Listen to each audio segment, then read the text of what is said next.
विकसित भारत ପାଇଁ केन्द्र और राज्य बजेट संपर्कित एक बुद्धिजीवी सम्मेलन नवरंगपुर अनुष्ठित हो जाइछि।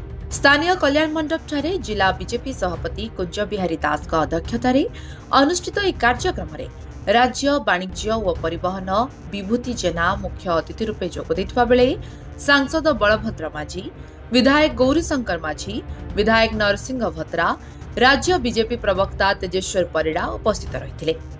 समस्त अतिथि चलित वर्षर बजेट संपर्कित विभिन्न गुरुत्वपूर्ण दिग को आलोचना करथिले।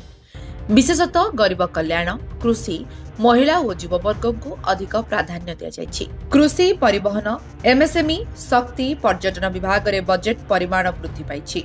एक विकसित भारत विकसित ओडिशा रे आत्मनिर्भर भारत गठन पई एही बजेट उद्दिष्ट।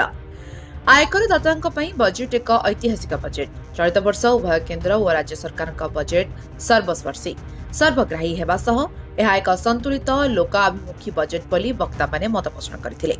बजेट को नहीं विभिन्न प्रश्न उत्तर कार्यक्रम अनुष्ठित होइथिला। बजेट को लोकंक विभिन्न प्रश्नर उत्तर मंत्री श्री जेना देथिले।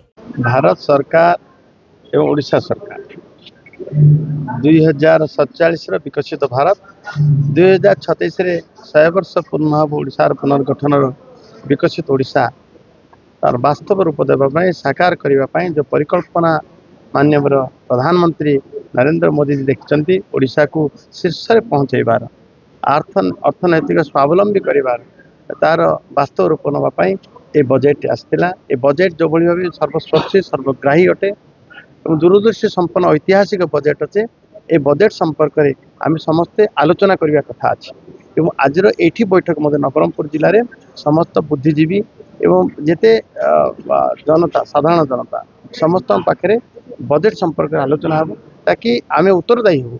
बजेट रे आम प्रावधान करथिबा अर्थ लोकों पाखु जीवा दरकार अच्छे। योजना काम होबार काम लागिबार अच्छे। ये समस्त कथा लोक मान सहित पार्टिसिपेट हेले सरकार उपलब्धता अनुभव करी एवं भारतीय जनता पार्टी एभलिया विचार एभलिया आमानकु मंत्री मानक पठेबा नेता मानक पठेबा लोक मान गहन जाकि बजेट विचार है। बजेट जो भली भाव कौन सी विरोधी आज मुह खोलु ना।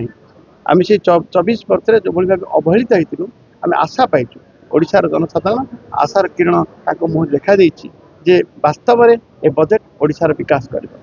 नवरंगपुर करेशी उपासिंग रिपोर्ट लिव लाइफ ओडिया।